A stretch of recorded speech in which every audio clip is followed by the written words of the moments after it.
Bonjour Louise, est-ce que tu es prête à donner ton atelier?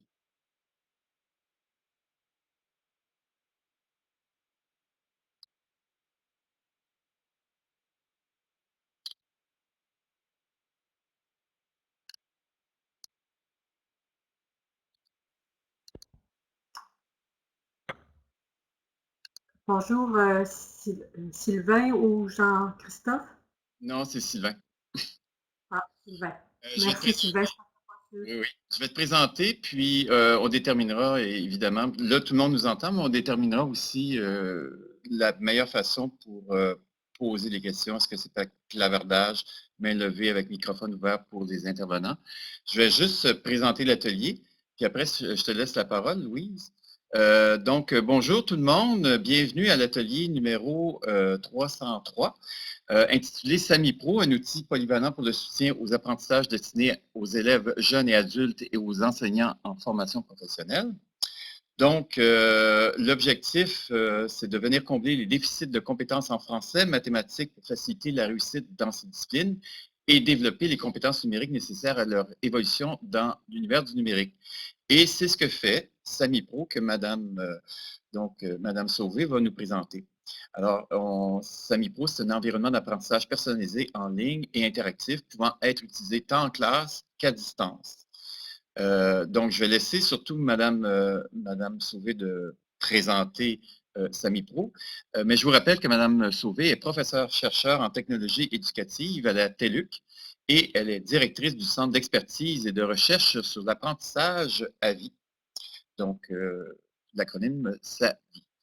Je vais donc, Madame Sauvé, euh, Louise, est-ce que tu préfères donc que ça passe par le clavardage ou alors est-ce que tu préfères à ce moment-là que les gens posent des questions de façon verbale?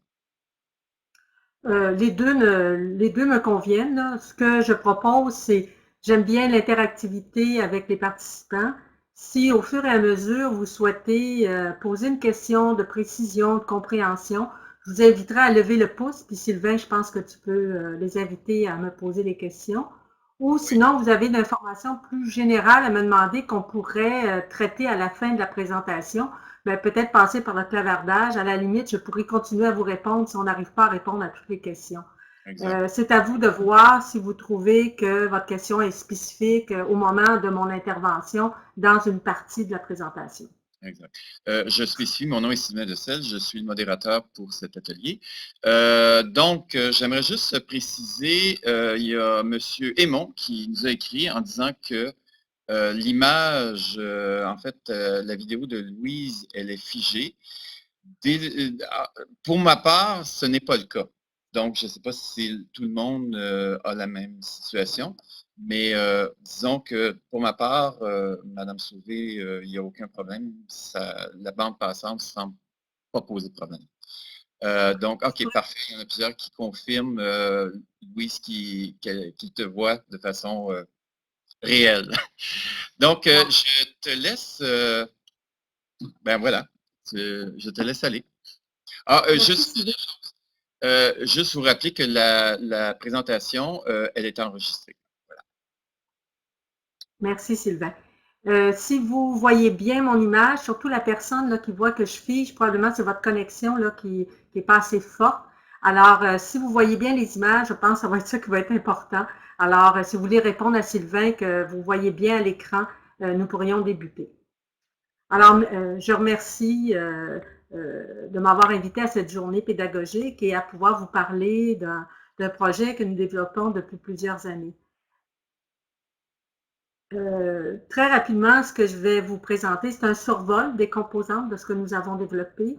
Un petit peu de navigation pour vous montrer la réalité de ce que les élèves ou les enseignants peuvent vivre et les avantages aussi que nos enseignants, nos élèves nous ont donnés sur cette plateforme, ainsi que des directions d'école ou des commissions scolaires.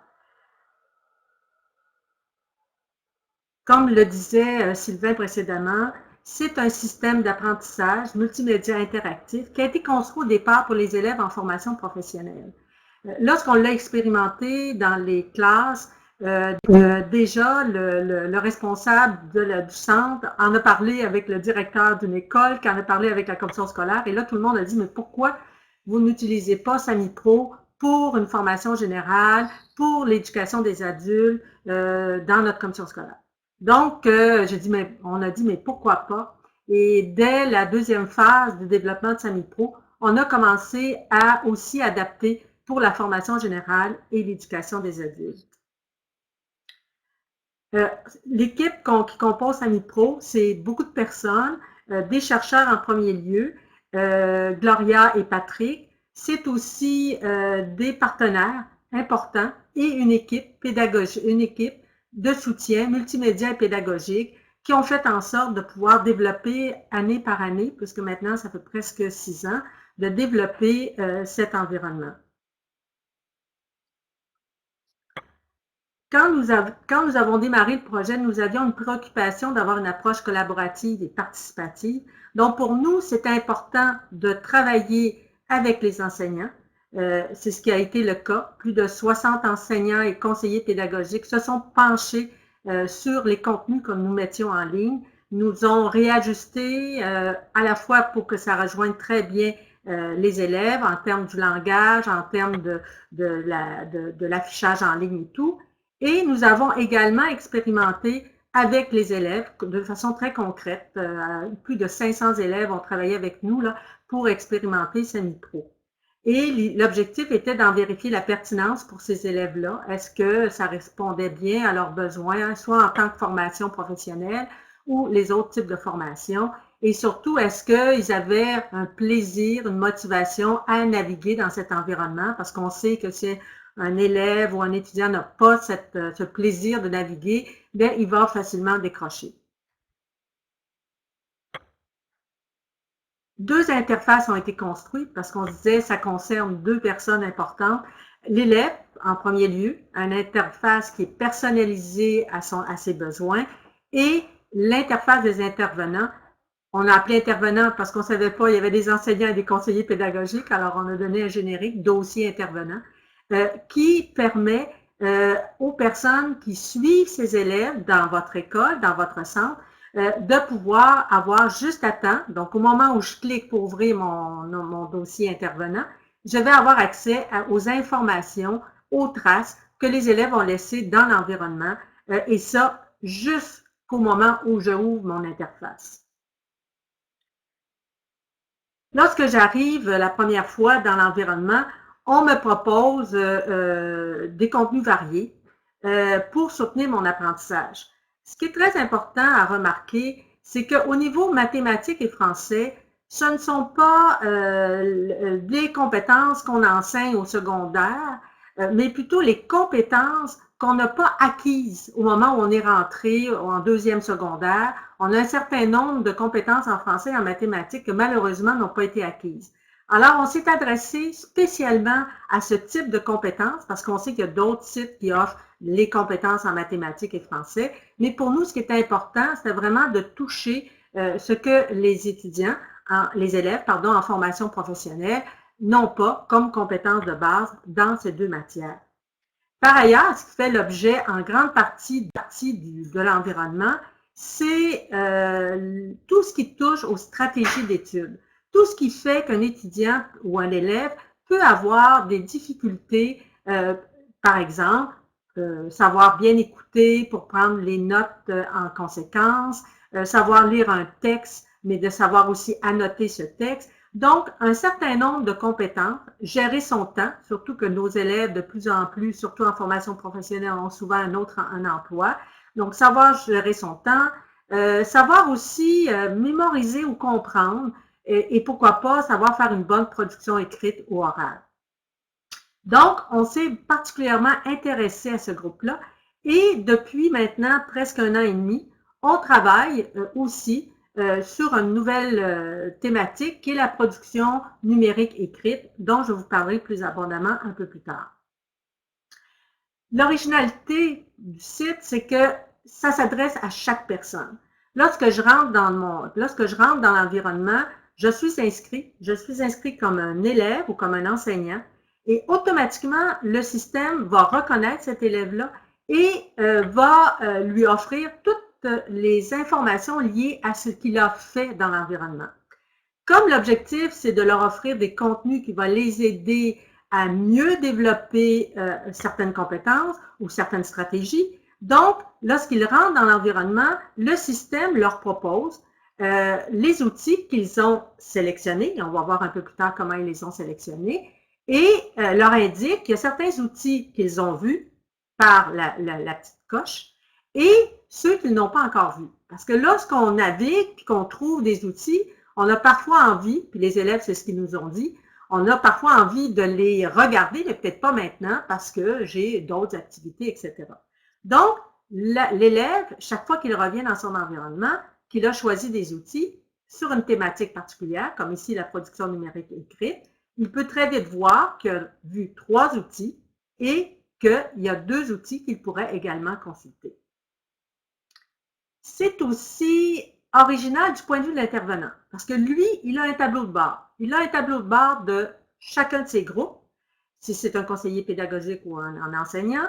Donc, chaque groupe qu'il a sur sa responsabilité, il va se positionner dans son environnement intervenant et lorsqu'il rentre dans cet environnement-là, il va avoir accès à chacun de ses groupes et très rapidement, il va pouvoir savoir combien d'outils ont été vus par chacun de ces groupes ou combien d'outils ont été choisis et combien d'exercices ont été réalisés. Lorsqu'on invite l'élève à cheminer dans l'environnement, on lui offre 4 outils différents parce qu'on a réalisé avec le temps que les élèves ont des façons, des stratégies différentes pour chercher des contenus sur le web. Alors, on a essayé de regrouper ces stratégies. On en a 4 dans Savipro. Ces stratégies-là offrent la possibilité d'aller chercher beaucoup d'outils, peu d'outils ou presque pas d'outils, selon la stratégie que j'ai utilisée. Pourquoi différentes stratégies? Par exemple, il y a beaucoup, mais enfin, on a réalisé qu'il y en avait moins. On pensait que la plupart des élèves qui allaient expérimenter allaient utiliser le mot-clé. Pourquoi? Parce que le mot-clé, c'est ce que j'utilise lorsque je fais une recherche sur Google. La seule différence ici, c'est que sur Google, quand je vais mettre un mot-clé, je risque d'avoir 2000 sites web. Dans notre environnement, les mots-clés correspondent à 7 à 9 contenus qui ont été rédigés par des enseignants ou des conseillers pédagogiques et qui ont été traités de façon multimédia et que l'étudiant retrouve comme description et sur lequel il pourra choisir ses outils. Si là, pour la carte, on vient de faire un entonnoir, la carte regroupe un certain nombre d'outils, donc des 7 et 9, va regrouper des outils sur des thématiques particulières, c'est un peu l'idée de la carte conceptuelle, et va présenter un peu moins d'outils. Si on va sur le jeu de dépistage, parce que je peux utiliser un jeu pour dépister quels sont mes éléments de compétences ou mes compétences que je n'ai pas, le système va lui générer entre 1 et 3 outils. Et si je ne sais vraiment pas comment essayer de trouver le bon outil, je peux utiliser une liste d'énoncés qui va expliquer la difficulté ou qui va expliquer ce qu'il aimerait réaliser. Et à ce moment-là, il y aura moins d'outils générés. On a réalisé qu'en moyenne, les étudiants se répartissent assez bien à travers ces stratégies de recherche. Et on a peu d'étudiants, jusqu'à maintenant, on a eu à la dernière expérimentation, aucune autre proposition de stratégie de recherche pour trouver des outils de la part des élèves. C'est un cheminement personnalisé. Donc, dans mon dossier personnel, ça veut dire mes outils, je vais retrouver tous les outils que j'ai choisis ou vus. Et pour m'aider à aller un peu plus loin, je vais avoir un résumé qui me permet de vérifier si le contenu de l'outil ou le contenu que j'aimerais regarder m'intéresse vraiment.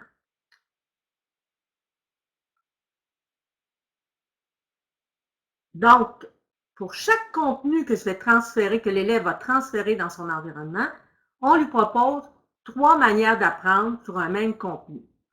On lui propose soit de lire et d'écouter, donc l'écoute du texte, ou soit de carrément avoir une vidéo qui reprend l'ensemble du contenu de l'outil qu'il a choisi. Donc, l'étudiant est tout à même de choisir selon ce qu'il aime apprendre. On sait que à 60% présentement de ces élèves-là aiment mieux écouter que lire, mais il y a quand même 40% qui aiment mieux écouter et entendre que de visionner. Donc, on souhaitait vraiment répondre à l'ensemble des élèves à l'intérieur de chacun des outils qu'on leur propose. Du point de vue de l'intervenant, il y a un suivi, comme je disais, de chaque élève.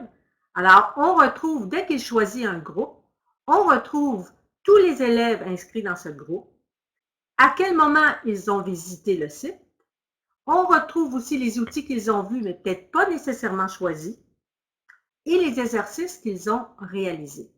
Alors, si je souhaite en tant qu'intervenant écrire à un élève particulier, il a la possibilité tout simplement de cliquer sur le petit icône courriel et ça lui permet d'envoyer un message à cet étudiant, par exemple, parce qu'il constate qu'il pourrait avoir, comme ici, nous avons un étudiant qui a 50 outils et que particulièrement, il y a des difficultés en intégration scolaire et donnez-moi des fois c'est un peu petit, en motivation, je peux lui envoyer peut-être un conseil ou je peux faire un suivi avec lui directement. En tout temps, on peut faire un suivi collectif du groupe. Tiens, cette semaine, j'ai constaté dans ma classe que mes étudiants avaient peut-être des difficultés avec le résumé. Comme on a des outils à cet effet, l'enseignant peut envoyer un courriel et mettre le lien sur l'outil que l'étudiant pourrait regarder. Du point de vue de l'intervenant et de la direction d'école ou la direction du centre ou de la commission scolaire, il y a des statistiques qui sont générées juste à temps et qui permet peut-être d'une session à l'autre ou d'une période à l'autre. Ça veut dire à l'automne, je voudrais savoir qu'est-ce que mes étudiants ont eu comme difficulté. Donc, et quel outil a été utilisé par ces étudiants. Je peux le voir groupe par groupe ou pour l'ensemble de l'école. Donc, je peux aller voir le nombre d'étudiants et je peux aller voir le type d'outil qui a été utilisé. Cela aide énormément pour dire, on voit que nos étudiants ont peut-être des difficultés en rédaction. On pourrait peut-être les inviter au début de la session à aller voir un certain nombre d'outils en lien avec la rédaction. Maintenant que je vous ai montré en grosso modo ce que c'est SamiPro, on va naviguer dans cet intervenant. Alors, je vais me permettre de partager l'écran.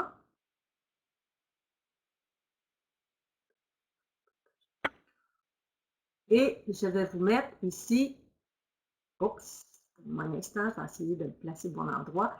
Est-ce que quelqu'un peut me dire s'il voit bien l'écran? Je trouve que c'est important là, pour que vous puissiez me suivre. Oui, Louise, on voit bien ton écran. Parfait. Et vous voyez l'entièreté. Bon. Alors, écoutez, première des choses, voici la page d'accueil. Vous voyez qu'on a des personnages différents et on va graduellement rajouter. Cet environnement s'adresse à la fois en formation professionnelle aux étudiants allochtones, mais aussi aux étudiants autochtones. Donc, il y a un certain nombre d'outils aussi qui touchent, par leurs exemples, les étudiants autochtones. C'était l'objectif qui était vu lors de la première phase et qu'on a maintenu pendant toutes les phases de développement de SamiPro. Lorsqu'on arrive dans l'environnement, comme je suis intervenante et que je vais me connecter, alors pour se connecter, c'est très simple, je remplis mon mot de passe. On verra tantôt comment un intervenant peut s'inscrire. Donc, je remplis mon mot de passe et là, je vais passer à la deuxième site pour que ça soit plus rapide. Et là, je rentre dans mon environnement d'intervenante et ce que je vois, c'est que j'ai deux groupes. J'aurais pu en avoir une dizaine, mais j'ai deux groupes. Alors, aujourd'hui, je m'intéresse au groupe et présentation de SamiPro, ce qui est aujourd'hui. Alors, je m'intéresse à ce groupe et je vais aller vérifier qu'est-ce que ces personnes ont fait depuis la dernière fois que je suis venue sur l'environnement. Alors, vous allez remarquer qu'il y en a qui sont venus depuis un mois, d'autres hier, d'autres depuis 2 jours, puis peut-être quelques-uns aujourd'hui. Ça nous donne aussi le type d'intérêt, ce type d'information. Les enseignants le souhaitaient parce qu'ils disaient, bien, On veut savoir c'est quoi les besoins des élèves, c'est quoi leur rythme lorsqu'ils viennent dans l'environnement. Parce que SamiPro, ce n'est pas quelque chose qu'on fait tous les jours, c'est quelque chose qui répond à des besoins, à des moments particuliers de l'élève. Donc, il n'est pas obligé d'y revenir constamment, mais on s'aperçoit que les élèves y reviennent lorsqu'ils arrivent devant certaines difficultés. Par exemple, je suis en formation professionnelle, j'ai à remettre un rapport sur le travail technique que j'ai fait, j'ai des consignes de l'enseignant, je ne suis pas tout à fait sûre de comment je devrais le rédiger. Donc, il va revenir dans l'environnement où souvent l'enseignant va lui avoir dit, écoutez, dans SamiPro, on explique dans 2 outils comment rédiger, comment faire en sorte que ce rapport réponde à mes exigences. Donc, l'étudiant ira à ce moment dans cet environnement. L'autre chose qu'on voit, c'est que, un peu comme on expliquait tantôt, les étudiants peuvent sélectionner, mais est-ce qu'ils ont vraiment examiné l'outil? Donc, on a une distinction pour permettre aux enseignants de voir aussi qu'il y a certains étudiants qui en choisissent beaucoup, mais que pour le moment, ils en ont peut-être un besoin moindre et que entre, ici par exemple, Paul Dionne, il a vu 42 outils qui l'intéressaient, mais il a déjà regardé 45. Par contre, Yvon Laplante, lui, il en a vu 27 et à l'heure actuelle, il en a examiné 16. Vous voyez qu'on a tendance à plus regarder, on a tendance, certains, à faire moins d'exercices. Les exercices, qu'est-ce que c'est dans les outils? C'est vraiment de permettre à l'étudiant d'aller vérifier ce qu'il a acquis dans un outil, d'aller vérifier par forme de questions fermées, ce qu'il a compris ou non. On verra un peu plus tard comment tout ça se réalise. Donc, une fois qu'il a vu son tableau de bord, un peu comme j'expliquais, je peux regarder les statistiques de mon groupe. Alors ici, j'ai l'organisation. Tantôt, vous avez pu voir. J'espère que c'est assez fluide. J'avais 2 types de statistiques. Groupe, organisation. Au niveau de mon organisation, c'est tous mes groupes confondus. Je veux voir un peu où ils en sont. Nous donnons une information de départ du fonctionnement et par la suite, si je vais voir un des contenus spécifiques, par exemple, les mathématiques, le système, vous voyez que c'est un petit peu plus lent parce qu'on tient compte de tout ce qui se passe dans l'environnement, va générer le nombre d'étudiants qui ont utilisé 86 et les outils par ordre d'intérêt qui ont été utilisés. Donc, on peut concevoir que dans l'organisation, on a encore des étudiants qui ont de la difficulté à additionner, soustraire, multiplier ou diviser. Ah, c'est intéressant. C'est une compétence qui devrait être acquise normalement à la fin du secondaire. Et voilà, ici, il y a un petit problème qu'on retrouve. On peut également regarder les exercices. Alors ici, on va aller voir les exercices qui ont été réalisés. Alors là, encore une fois, on a des statistiques qui montrent quelle est la moyenne obtenue par notre groupe à ces exercices. Alors ici, sur l'exercice de conditionner, d'additionner, il y a eu 13 étudiants qui ont fait l'exercice et la moyenne est de 72 %. Donc, suite au travail qu'ils ont fait, ils ont eu quand même une moyenne qui est intéressante par rapport à ce type d'activité. Maintenant, on revient à l'environnement apprenant parce qu'à l'intérieur de cet environnement, je peux accéder directement à l'environnement apprenant qui est une autre interface. Donc, j'ai mon environnement personnel en tant qu'intervenant et l'élève a son environnement personnel en tant qu'apprenant. Alors, si vous me permettez, je vais aller directement dans un environnement qui serait un autre étudiant. Mais avant, j'aimerais vous montrer quand un étudiant rentre pour la première fois dans son environnement, voici ce qui s'affiche.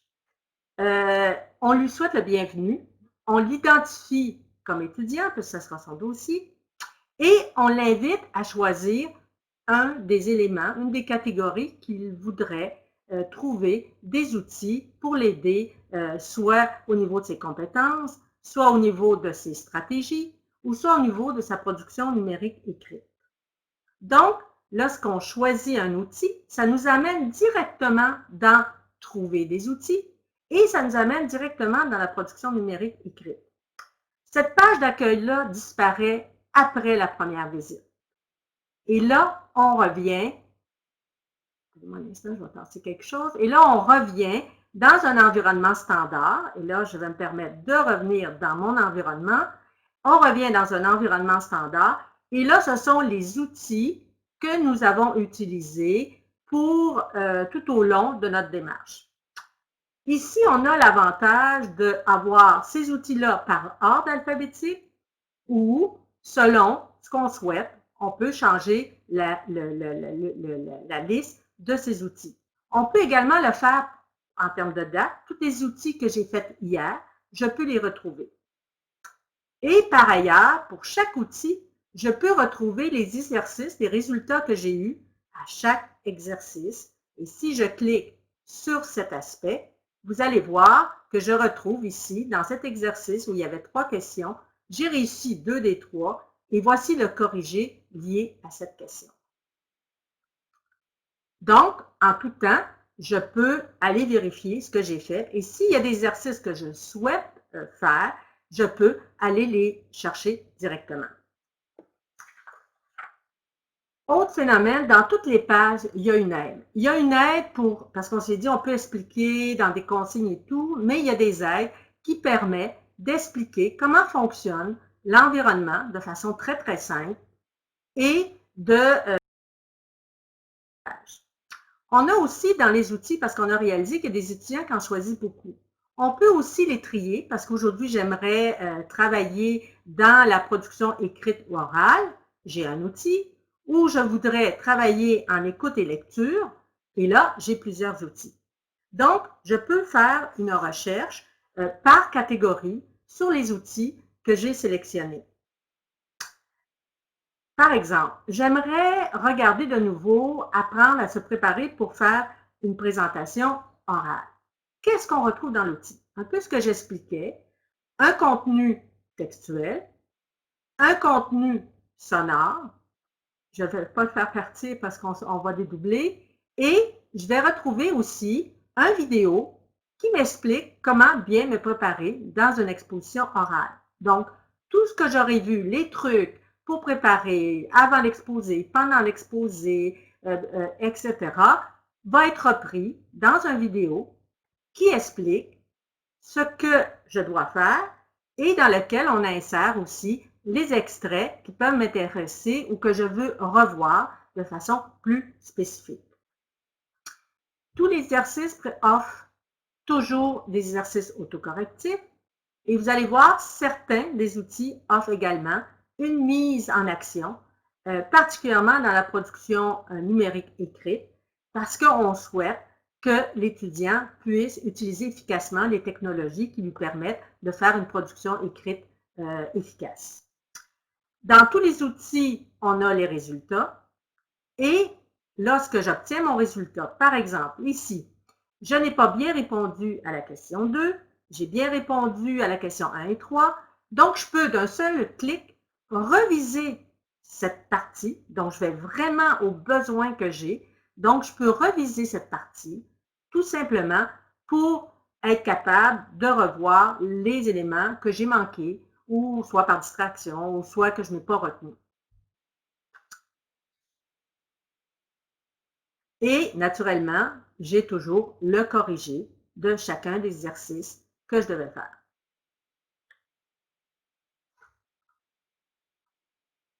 Si je reviens dans trouver des outils et que je regarde la production numérique, alors vous voyez ici, je reviens en production numérique et je peux également choisir des outils dans cette production. Qu'est-ce que je fais? Première des choses, je vais essayer d'utiliser une des stratégies. Tantôt, si vous vous rappelez, on a parlé de la liste d'énoncés qui me permet d'utiliser de trouver une ou deux stratégies. On a parlé du jeu. On a parlé de faire de la recherche par mots-clés et la carte conceptuelle. Comme on est à peu près à 28 minutes à la mi-temps de notre présentation, je vais vous inviter à découvrir le jeu de dépistage qu'on met à la disposition de nos étudiants et de nos élèves, pardon, et pour qu'ils puissent trouver des outils. Alors là, je fais un appel à tous. Alors, le premier qui va lever le pouce, est-ce que vous aimeriez mieux qu'on essaie le jeu du millionnaire ou le jeu Lance le lapin?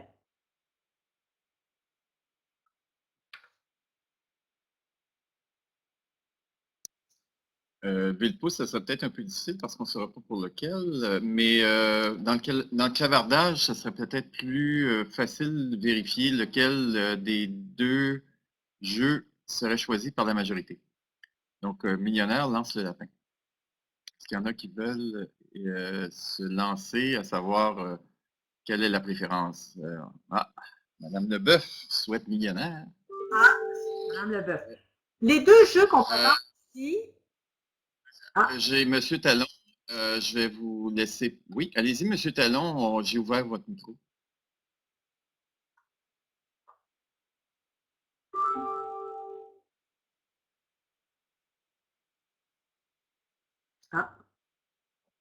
Non, je pense que en fait, c'était juste pour c'était peut-être juste pour dire bon, on a millionnaire ou lance le lapin. on a deux choix. Donc, on a quelqu'un qui a choisi, Mme Leboeuf a choisi millionnaire et Mme Gontier a choisi lance le lapin. Donc, comme Mme Leboeuf a été la première, je vais me permettre. Et peut-être qu'on reviendra rapidement sur lance le lapin pour vous expliquer un peu ce que c'est. Ces deux jeux-là ont été choisis par les élèves. On leur avait proposé une quinzaine de jeux. Ce sont des mini-jeux et on leur avait demandé aussi de rajouter des jeux qu'ils aimeraient, qui se jouent en moins de 5 minutes. Je dois vous dire que les 18 ans et plus ont plus été vers les jeux de millionnaires. Mais comme on s'adressait aussi à des jeunes de moins de 18 ans, puisqu'on est en formation générale et on est aussi en éducation des adultes, en formation professionnelle, éducation des adultes, avait plus tendance à aller vers le jeu millionnaire. Alors, donc, on va regarder très rapidement le jeu millionnaire. Ça se télécharge, mais très rapidement. Parce que c'est un jeu qui peut aussi se jouer, tout ce site-là peut se jouer, où tout l'environnement de Summit Pro peut être vu sur tablette ou sur téléphone. Ici, on est sur ordinateur, mais et aussi sur ordinateur.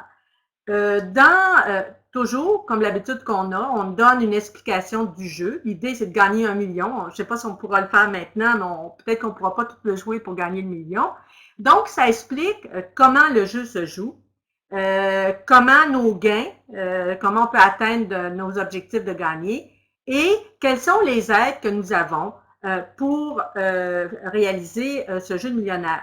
Naturellement, on a du temps. Si on ne réalise pas ça dans le temps, on risque de ne pas effectivement gagner. J'ai 380 points. Mais par défaut, lorsqu'on rentre dans un jeu, je crois, pour vous dire, j'ai gagné un peu d'argent. Alors moi, j'ai 380 points. Mais par défaut, lorsqu'on rentre dans un jeu, je crois, ma mémoire est bonne, on a 400 points, dépendamment si c'est notre première fois ou non. Alors, donc, je suis conservatrice. Je vais utiliser 100 points pour pas trop perdre de sous. Et lorsque je rentre, on me rentre dans le jeu. Vous voyez, mes 30 secondes vont démarrer. Je gagne 20 points, j'ai 500 points. Je vais y aller vite, vite, vite. Je lis la question. Donc, c'est quoi la série d'opérateurs qui me permettrait de trouver des textes sur le champ de la baleine bleue? Je regarde et je me dis, parce que c'est sur la production numérique, ce jeu-là, j'ai dit, je vais essayer la baleine bleue. Ah, je l'ai. Bon, il faut dire que je savais peut-être la réponse. Donc, j'ai gagné déjà, vous voyez, si j'ai changé, j'ai gagné un certain nombre de points. Et on me pose une autre question, encore une fois.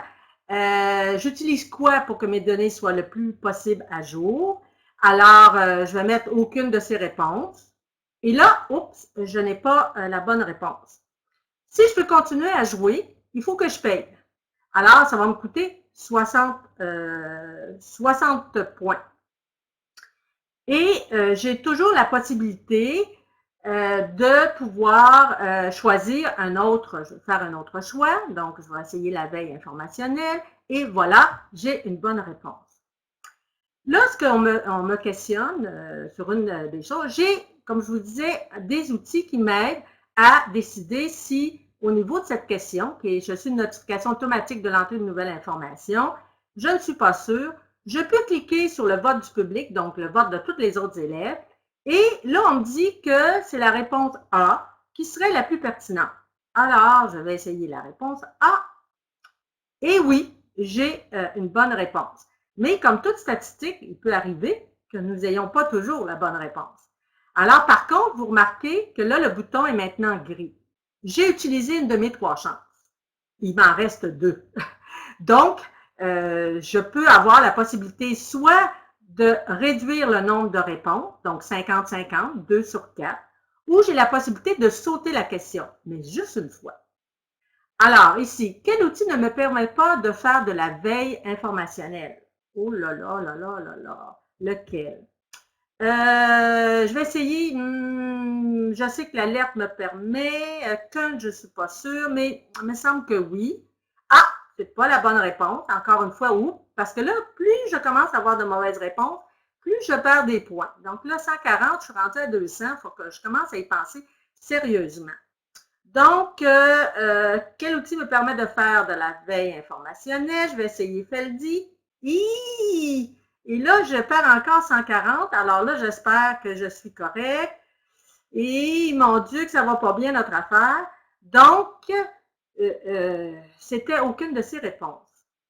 Comme j'ai perdu tous mes gains, une fois que j'ai terminé, le système va m'afficher l'outil qui fait que je n'ai pas eu des bonnes réponses. Alors, si ça m'intéresse, si je me dis oui, j'aimerais ça en savoir un peu plus sur ces outils, je vais tout simplement accepter et cet outil-là va se transférer dans mon dossier. Vous en souvenez, mes outils vont se transférer dans mes outils. Alors, j'ai fini avec 2000 $, mais par contre, j'ai un peu moins de points et je retourne à l'accueil. Alors, si nous voulons retourner à l'autre jeu, tout simplement, très rapidement, je vais voir, il nous reste encore quelques minutes pour peut-être montrer lancer les lapins. Alors, celui-ci est beaucoup apprécié, je dois dire, autant par les garçons et les filles, qui en général ont moins de 18 ans. C'est un jeu, vous allez voir, c'est un jeu qui fait en sorte qu'on tire quelque chose, n'est-ce pas? Si vous prenez dans le premier paquet, si vous prenez le premier élément, encore une fois, cette fois-ci, c'est sous forme de jeu, on va présenter comment fonctionne le jeu. Je ne le ferai pas parce que je veux vraiment vous montrer un petit peu très rapidement comment ça fonctionne. Alors ici, vous voyez, j'ai un lapin.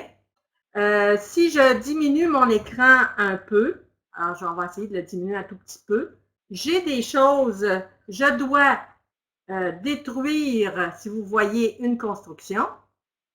Alors ici, je peux moins le faire parce que j'ai l'impression que mon écran est un peu contrôlé par le système. Excusez-moi, je vais peut-être le... Alors, j'ai des oiseaux à détruire et pour ce faire, je dois faire en sorte de détruire ces oiseaux. Alors là, on ne voit pas vraiment l'établissement à cause de l'écran que j'ai actuellement. Attendez, je vais essayer de voir si je suis encore capable de réduire. Non, je ne peux pas à cause de VIA. Alors, on va y aller juste pour montrer très rapidement ce que ça donne. Présentement, j'ai aucun argent. Ah, ça va pas bien. Si je perds mes 2 lapins gris, je vais être un peu mal pris.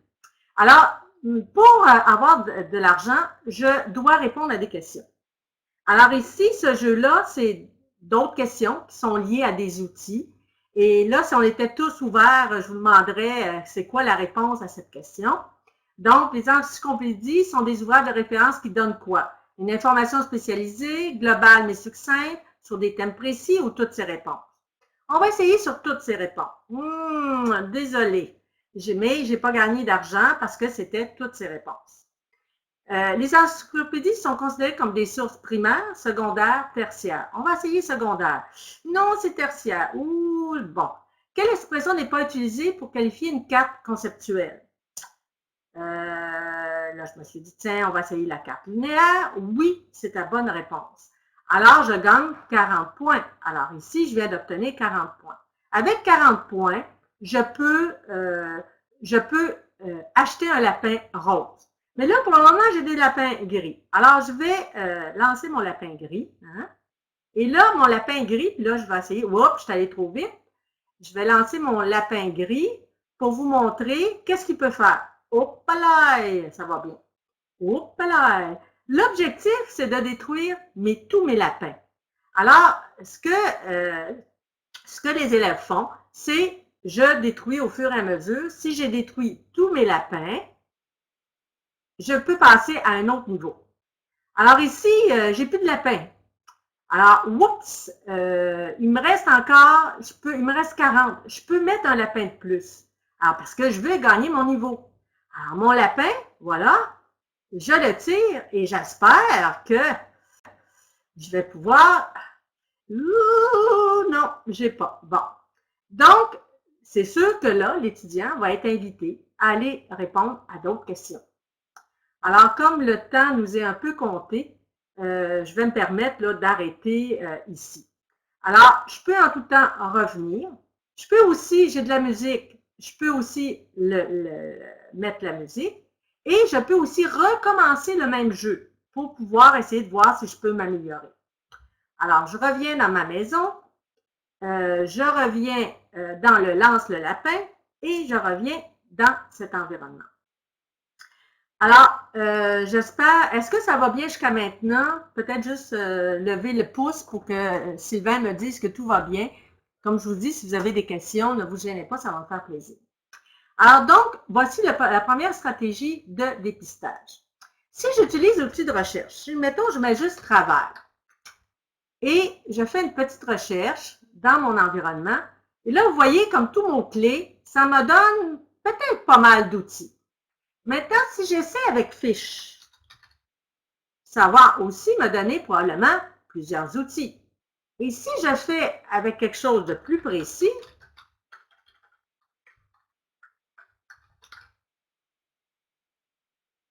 je risque de n'avoir que l'outil. Donc, je peux utiliser facilement mon outil de recherche pour aller soit chercher beaucoup d'outils pour me faire une idée, moins d'outils si j'utilise. Je peux également utiliser la liste d'énoncés. Qu'est-ce que c'est la liste d'énoncés? C'est que pour chaque item de ma carte conceptuelle, on propose, et là, encore une fois, je vais essayer de vous l'agrossir parce qu'on ne voit pas grand-chose. Pour chaque item de la production numérique écrite, j'ai 5 items de ma carte conceptuelle qui sont aussi 5 items de la liste d'énoncés.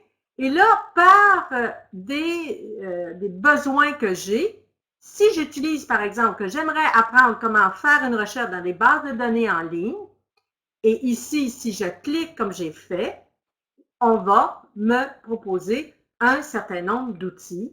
Et si particulièrement j'aimerais faire les données bibliographiques, tout simplement, je n'ai qu'à identifier l'outil et à enregistrer.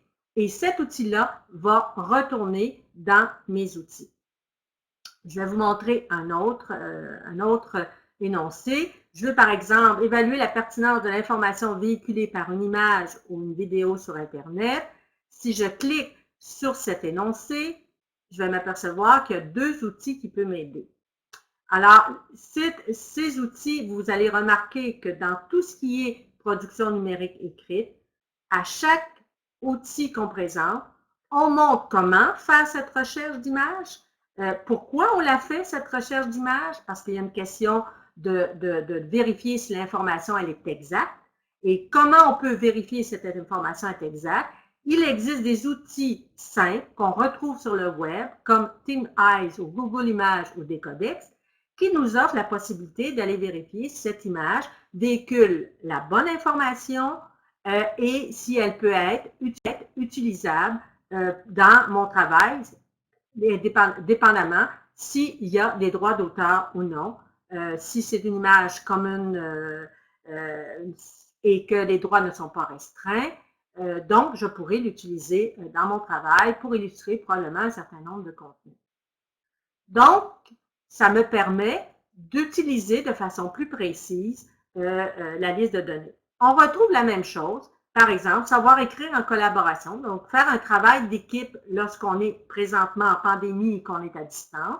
On explique comment faire ce travail-là, comment le réaliser, quels sont les outils qui peuvent m'aider, comme par exemple, une fois qu'on a terminé le travail, comment je peux faire lorsqu'on est en équipe pour commenter le travail qui a été réalisé par un des membres de l'équipe. Alors, on explique comment faire ce commentaire, pourquoi faire ce commentaire et surtout, comment utiliser les fonctions de Google Doc ou de Word pour faire ces commentaires. La même chose, si on doit utiliser un remue-ménage lorsqu'on doit choisir un sujet de travail, comment on le fait lorsqu'on est en équipe? Donc, qu'est-ce que c'est un remue-ménage? Quelles sont les étapes pour le réaliser? Puis maintenant, comment on le fait lorsqu'on est en vidéoconférence ou en visioconférence, comme nous sommes présentement avec cet atelier. Alors, donc, on a vu l'ensemble de nos outils de recherche. Et maintenant, qu'est-ce qu'on a d'autre? On sait qu'on peut en tout temps revenir dans nos outils pour pouvoir voir quels sont les outils que nous avons utilisés. On sait également, je vais juste un petit peu agrandir, on sait également qu'on peut trouver en tout temps des outils. Et maintenant, voici mon profil. Alors, qu'est-ce que je retrouve dans mon profil? C'est au moment où je me suis inscrit, je retrouve ma fiche d'inscription. Dans la fiche d'inscription, j'ai choisi un avatar. Cet avatar, c'est mon personnage, c'est la personne qui va me parler tout au long de mon cheminement. Soit qu'elle va me parler à l'intérieur de mes outils, elle va me donner des conseils, ou soit elle va me parler chaque fois qu'elle revient, que je reviens en tant qu'élève sur mon site web. Et à ce moment-là, elle va m'informer d'activités que je pourrais faire. Et une fois informée, je fais disparaître mon avatar et je peux poursuivre. J'ai également le formulaire de consentement parce que quand je rentre dans le site, on informe l'élève que ses traces, et ici c'est mon formulaire en tant qu'intervenant, il faudrait que je vous montre un formulaire en tant qu'étudiant, qui est beaucoup moins long parce que l'intervenant, c'est un petit peu plus long, mais on demande à l'étudiant s'il consent que l'intervenant, donc son enseignant ou le conseiller pédagogique, peut accéder à ces traces. C'est une question d'éthique. Il faut que l'étudiant sache que dans cet environnement, ce qu'il laisse comme trace est accessible et il peut décider si oui ou non il laisse la place à l'enseignant. On retrouve aussi son profil, pardon, on retrouve aussi son profil d'apprentissage. Ce sont des questionnaires qu'on met à la disposition des étudiants qui lui présentent la manière qu'il va traiter l'information. Alors ici, je suis une assimilatrice, donc j'aime bien les trucs abstraits, j'aime écrire. Donc, ça m'explique ce que j'aime faire, comment je traite l'information. Ça me donne aussi mes préférences d'apprentissage. Ça me dit aussi dans quelles conditions j'aime apprendre. Alors, j'accorde assez d'importance à l'indépendance. Pour moi, de travailler à distance, c'est vraiment pas un problème. Pour d'autres, ça pourrait l'être un problème. Donc, des fois, ça peut être intéressant de savoir c'est quoi les profils de nos étudiants en termes de statistiques, mais aussi en termes d'enseignants, parce qu'on constate que l'élève ne vient pas souvent sur le site web. Donc, ça peut devenir intéressant de connaître pour chaque élève leur profil. Et je dois vous dire que les élèves aiment beaucoup compléter ça parce que ça leur permet de mieux comprendre ce qu'ils sont. On retrouve aussi son bloc-notes. Parce que pendant qu'il navigue, au lieu d'être obligé de mettre ça ailleurs, il peut le mettre dans ses notes, il peut écrire ce qu'il souhaite et en tout temps, il peut accéder à ses notes. Enfin, on met à la disposition des étudiants une FAQ, une foire à questions pour les principaux éléments qu'on souhaite obtenir. Et cette FAQ est en fonction si c'est un intervenant ou si c'est un étudiant. Pour une plus grande sécurité, on invite les étudiants à se déconnecter. C'est sûr que là, automatiquement, tous les données, quoi que ce soit, ne sont plus accessibles. Comme on sait, il y a beaucoup de hackers. Donc, on invite les étudiants à le faire, mais on peut aussi éteindre l'écran. Mais on invite en général l'étudiant à faire ce type d'activité.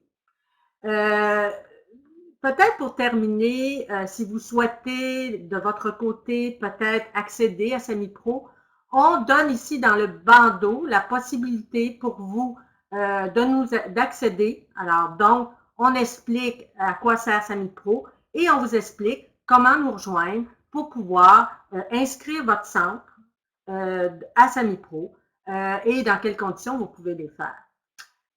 Tout au long de cette présentation, j'aurais pu aussi vous expliquer qu'il y a une vidéo de présentation qui explique comment fonctionne SamiPro Et il y a la possibilité aussi d'accéder à Semi-Pro, mais en tant que visiteur. Ça veut dire que je suis parmi des centaines d'autres personnes qui ne se sont pas inscrits, mais qui veulent voir un peu comment tout ça fonctionne. Alors, donc, on vient de terminer l'ensemble de la navigation. Si vous avez d'autres éléments à me demander, ça me fera plaisir. Parlons des avantages. Pour les élèves, vraiment, c'est se mettre à jour leur acquis, donc français, mathématiques, pour bien rentrer en formation professionnelle. C'est aussi travailler sur d'autres stratégies d'études qu'ils n'ont pas. Et tout ça peut se faire sur tablette, téléphone et ordinateur. C'est aussi pour les enseignants être capable de déceler les forces et les faiblesses de leurs élèves et aussi de leur assurer un suivi, de leur proposer des outils complémentaires et de les aider à réussir parce que beaucoup de ces outils servent à apprendre tout au long de notre vie. Alors, donc, pour l'enseignant, c'est un bon moyen de suivre la progression de leur élève. Pour les centres de services scolaires ou pour les directions d'école ou les gens qui peuvent informer la direction d'école, il y a des données en temps réel qui peuvent leur permettre de dire, ben écoutez, la prochaine, à partir de janvier, on devrait donner un atelier en temps réel à nos élèves sur telle problématique, puisqu'on voit qu'il y a des problèmes au niveau, par exemple, de savoir rédiger un travail, par exemple, un rapport technique. Alors, donc, c'est un instrument qui peut aider ces trois types de population. Notre objectif maintenant que tout est mis en ligne, c'est de le rendre accessible à tous les milieux scolaires du Québec, qui souhaitent aider leurs élèves à réussir dans leurs études. Et je remercie de votre attention. Il nous reste un bon 10 minutes pour être capable de répondre à vos questions et j'espère qu'ils seront nombreuses.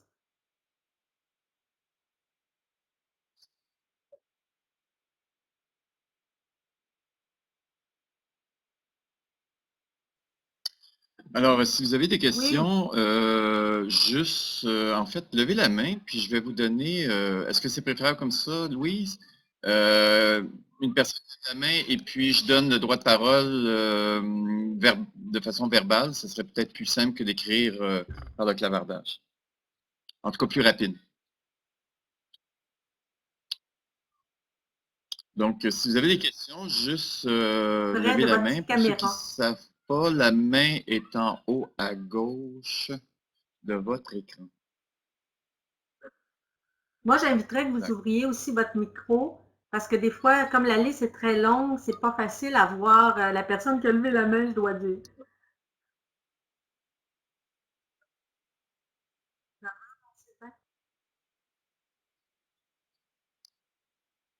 De mon côté, ça va pour voir les mains. Mais je peux ouvrir les micros à tous, peut-être. Je vais faire de cette façon-là. À ce moment-là, ça sera peut-être plus spontané. Alors, si vous voulez intervenir, vous pouvez le faire maintenant.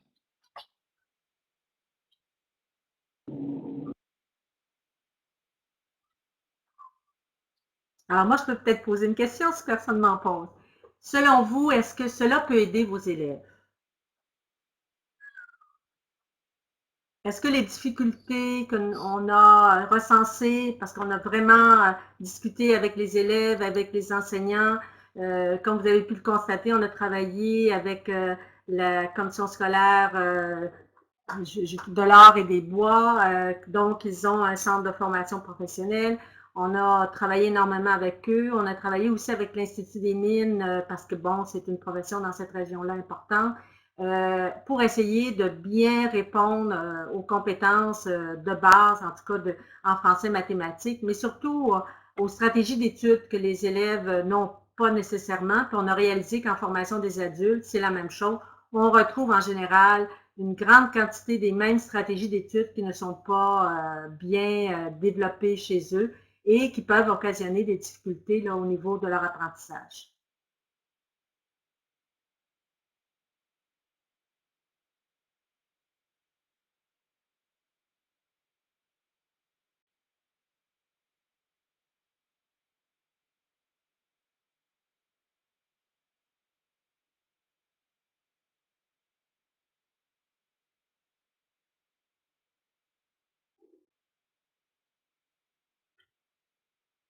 Oui. Et, Louise, j'ai une question de Mme Perron qui pose la question suivante. Combien ça coûte pour un centre de La façon service qu'on fonctionne, c'est une entente de pour partenariat qu'on fait. adhérer, accéder enfin à Parce que l'école, le centre peut fournir aussi des outils dont ils ont besoin. Donc, on intègre des outils aussi, naturellement, qui ont été validés par les enseignants, on intègre des outils. On forme les intervenants au fur et à mesure, là, et on assure un soutien technique. Cela coûte 900 $ par année par centre de formation.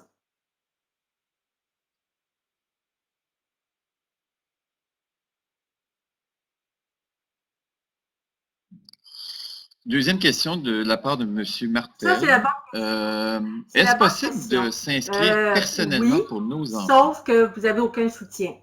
Est-ce En que, d'autres mots, vous vous inscrivez à sa vie parce qu'il y a des groupes lors de l'inscription. Je pourrais vous le montrer, là. Il y a des groupes lors de l'inscription qui permettent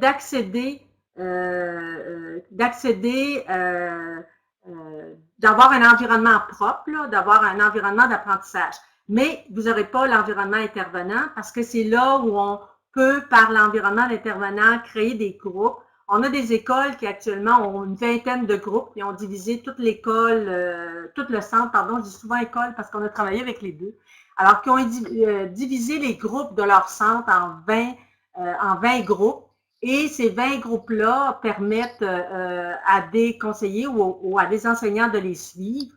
Alors, nous offrons vraiment ce service de division et tout, et surtout des statistiques, mais surtout aussi des mises à jour que nous faisons régulièrement